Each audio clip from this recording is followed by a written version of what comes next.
Chicken வாங்கி இவ்வளோ நாளும் இந்த அளவுக்கு டேஸ்ட்டாக நீங்கள் செஞ்சு சாப்பிட்டு இருக்கவே மாட்டீங்க. எப்போவுமே சிக்கன் வாங்கினா சிக்கன் ஃப்ரை செய்வோம், சிக்கனில் குழம்பு செய்வோம், சிக்கன் 65 கூட செய்வோங்க.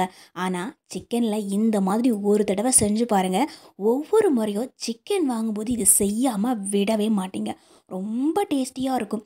இதுக்காக நான் இன்னைக்கு ஒரு 1/2 கிலோ அளவுக்கு சிக்கன் எடுத்து வச்சுருக்கிறேன். இப்போ நமக்கு தேவைப்படுறது ஒரு முட்டை தாங்க. வெள்ளை முட்டையும் எடுத்துக்கலாம், நாட்டுக்கோழி முட்டையும் எடுத்துக்கலாம். நான் இன்றைக்கி வெள்ளை கோழி முட்டை தான் எடுத்துருக்கிறேன்.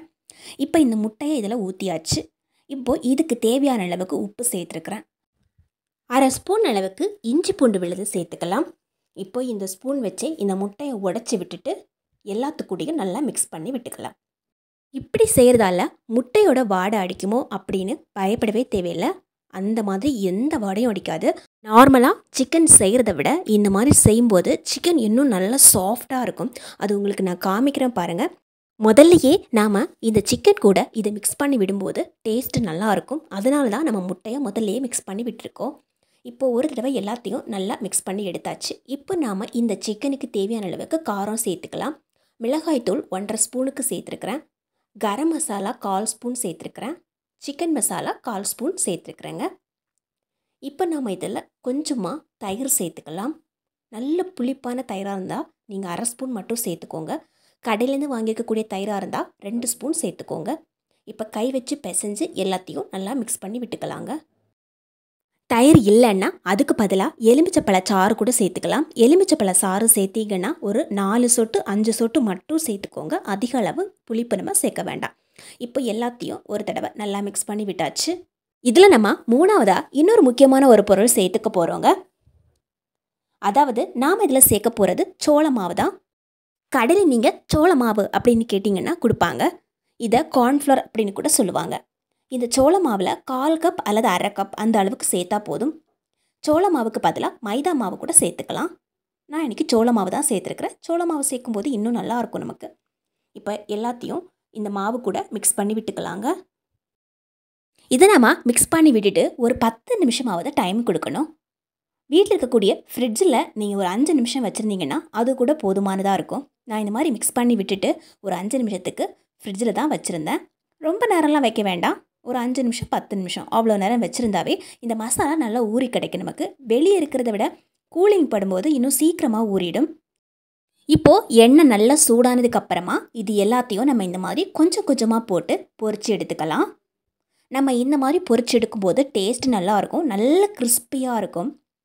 அதே மாதிரி நம்ம இந்த மசாலா பொருட்கள் கூட இதெல்லாம் சேர்த்துருக்கிறதால நம்ம பிச்சு பார்க்கும்போது உள்ளே ரொம்ப சாஃப்டாக இருக்குங்க.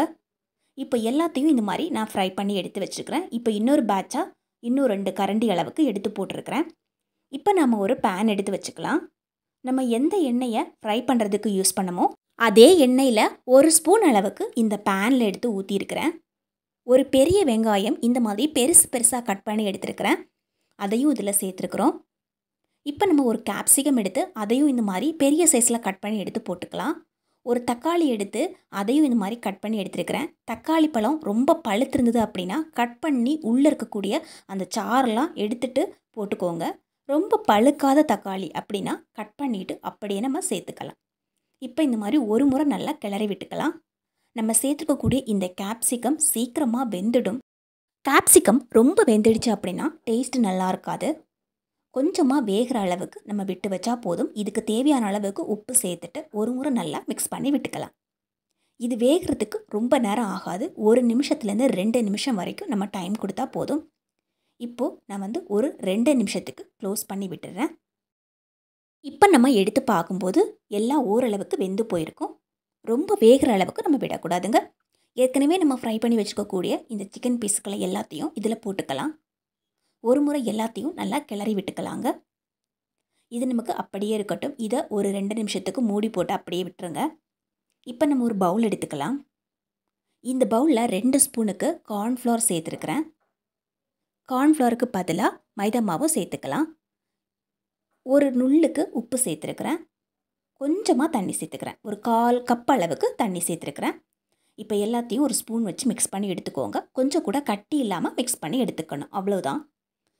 இப்போது சிக்கன் பீஸை நம்ம இது கூட போட்டு நல்லா மிக்ஸ் பண்ணி விட்டுட்டோம். எல்லாமே நல்லா சூடாயிடுச்சு. அதுக்கப்புறமா இந்த தண்ணியை நம்ம இது மேலே இந்த மாதிரி ஊற்றி விட்டுக்கலாங்க. இந்த தண்ணி நம்ம எதுக்காக ஊற்றுறோம் அப்படின்னா, மேலே ஒரு க்ரீமி டெக்ஸ்டர் வரணும் அப்படிங்கிறதுக்காக தான் இதை நம்ம ஊற்றுறோம். அதாவது நம்ம தொடும்போது நல்ல ஒரு க்ரீமியாக இருக்கணும் அப்படிங்கிறதுக்காக. இதில் கொஞ்சமாக தக்காளி சாஸ் சேர்த்துக்கிறேன். 1/2 ஸ்பூன் அல்லது 1 ஸ்பூன் அளவுக்கு சேர்த்துக்கலாம். சோயா சாஸ் 1 ஸ்பூன் அளவுக்கு சேர்த்துருக்கிறேன். எல்லாத்தையும் ஒரு முறை நல்லா மிக்ஸ் பண்ணி விட்டுட்டு தேவையான அளவுக்கு உப்பு காரம் இருக்குதா அப்படின்னு செக் பண்ணி விட்டுக்கலாங்க. கடைசி நம்ம கிளறி முடிக்கும்போது 1 ஸ்பூன் அளவுக்கு தண்ணி சேர்த்துக்கோங்க. கடையிலேருந்து நம்ம ஒரு பார்சல் சிக்கன் மஞ்சூரியன் வாங்கினோம் அப்படின்னா 300 400 கொடுத்து வாங்குவோம். இதுவே நம்ம அதே காசை வீட்டில் செலவு பண்ணி செஞ்சோம் அப்படின்னா வீட்டில் இருக்கக்கூடிய எல்லாருமே சாப்பிட்லாம். ரொம்ப டேஸ்டியாக இருக்கும், ரொம்ப ஹெல்த்தியானதும் கூட. கண்டிப்பாக ட்ரை பண்ணி பாருங்கள், ரொம்ப டேஸ்டியாக இருக்கும். செய்கிறது ரொம்ப ரொம்ப ஈஸிங்க.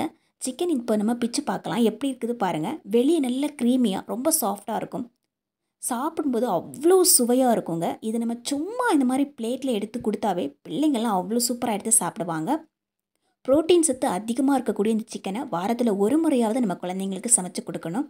இது நம்ம சாப்பாடு சப்பாத்தி கூட வச்சு கூட சாப்பிடலாங்க. ரொம்ப டேஸ்டியாக இருக்கும். சப்பாத்தி கூட அப்படியே மடித்து சாப்பிட்டோன்னா வேறு எதுவுமே வேணாம். அந்த அளவுக்கு ஒரு அற்புதமான சுவையில் இருக்கும். எப்போவுமே குழம்பு கிரேவி செஞ்சு சாப்பிட்றதுக்கு இந்த மாதிரி செஞ்சு பாருங்கள். வீடியோ பிடிச்சா கண்டிப்பாக லைக் பண்ணி ஷேர் பண்ணுங்கள்.